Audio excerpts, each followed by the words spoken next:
साथियों नमस्कार, मैं मुकेश वर्मा आप सभी के सामने एक बहुत ही महत्वपूर्ण आरक्षण घोटाले पे चर्चा करने के लिए आया हूं। मेरी आप सभी से विनम्र अपील है कि इस वीडियो को आप ज्यादा से ज्यादा लोगों तक पहुंचाएंगे। मुद्दा ये है कि एक स्टूडेंट ने आरटीआई के माध्यम से उत्तर प्रदेश लोक सेवा आयोग से खंड शिक्षा अधिकारी के परीक्षा के बारे में दो बिंदुओं पर सूचना मांगी थी। पहला बिंदु ये था कि इसका श्रेणीवार कट ऑफ कितना गया है और दूसरा बिंदु ये था कि श्रेणीवार सीटों की संख्या कितनी है।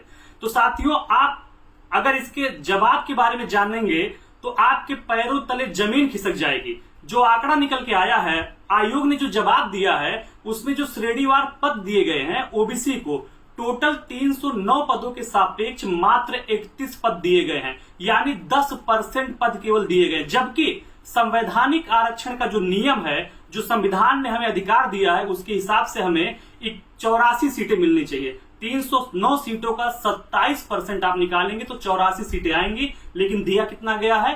केवल और केवल 31 सीट, यानी 63 सीटें ओबीसी के जो अधिकार की थी उनपे डाका डाला गया है। अब बात करते हैं कट ऑफ की।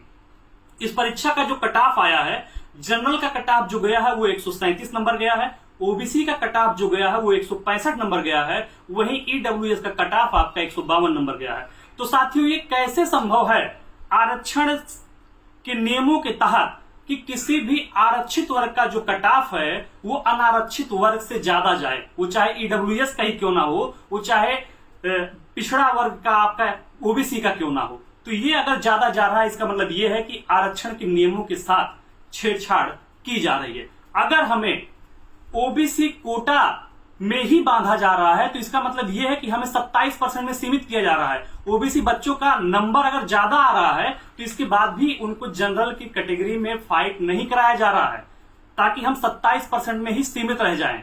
ठीक है, तो इस वजह से हमारा कट ऑफ जो है वो ज्यादा जा रहा है। इसके पहले उत्तर प्रदेश लोक सेवा आयोग 2018 से लगातार देखने को मिल रहा है कि ओबीसी का जो मेरिट है वो जनरल की मेरिट से ज्यादा जा रहा। 2023 का यूपीपीसी परीक्षा का परिणाम आया, आरटीआई के माध्यम से वहां भी जब सवाल पूछा गया कट ऑफ के बारे में तो पता चला जनरल का कट ऑफ जो है 125 है, ओबीसी का कट ऑफ 127 है, वहीं ईडब्ल्यूएस का कट ऑफ 129 है। इसका मतलब यह है कि जो आरक्षित वर्ग के विद्यार्थी हैं उनको उनके ही कैट में सीमित कर दिया गया है और 50% की जो सीट है उसमें केवल और केवल जनरल कैंडिडेट को फाइट कराया जा रहा है। इससे होता क्या है कि प्री परीक्षा में ही आरक्षित वर्ग के बच्चे जब बाहर हो जाएंगे तो फाइनल रिजल्ट में आरक्षित वर्ग के बच्चों का स्थान कैसे मिलेगा? तो ये एक बहुत ही गंभीर सवाल है। जितने भी हमारे साथी जो प्रतियोगी परीक्षाओं की तैयारी कर रहे हैं, खासकर उत्तर प्रदेश लोक सेवा आयोग के द्वारा आयोजित होने वाले परीक्षाओं की तैयारी कर रहे हैं, वो इस वीडियो को तथा कथित जो ओबीसी के सम्राट बने घूम रहे हैं, ओबीसी के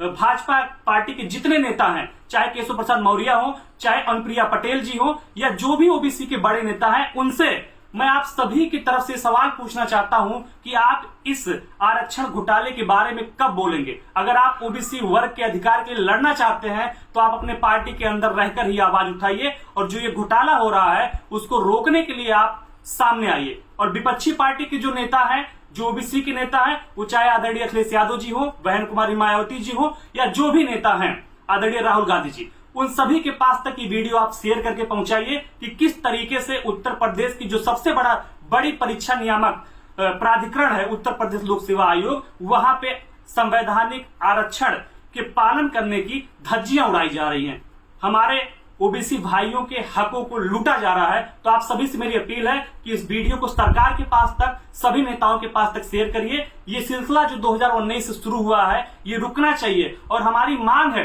कि उत्तर प्रदेश लोक सेवा आयोग जब भी विज्ञापन निकालता है तो श्रेणीवार पदों को नहीं बताता है। आखिर ऐसा क्यों है? वो किस चीज का घोटाला करना चाहते हैं? 2024 का पीसीएस प्री का जो परीक्षा होने जा रहा है अक्टूबर में, उसके श्रेणीवार पद कितने हैं ये आयोग ने डिस्क्लोज नहीं किया है। मेरी आप सबके माध्यम से सरकार से और उत्तर प्रदेश लोक सेवा आयोग से ये मांग है कि आप श्रेणीवार पद जरूर बताइए कि श्रेणीवार पद कितने हैं। साथियों, इस वीडियो को जंगल में जैसे आग फैलता है उस तरीके से फैला दीजिए। नमस्कार, जय हिंद।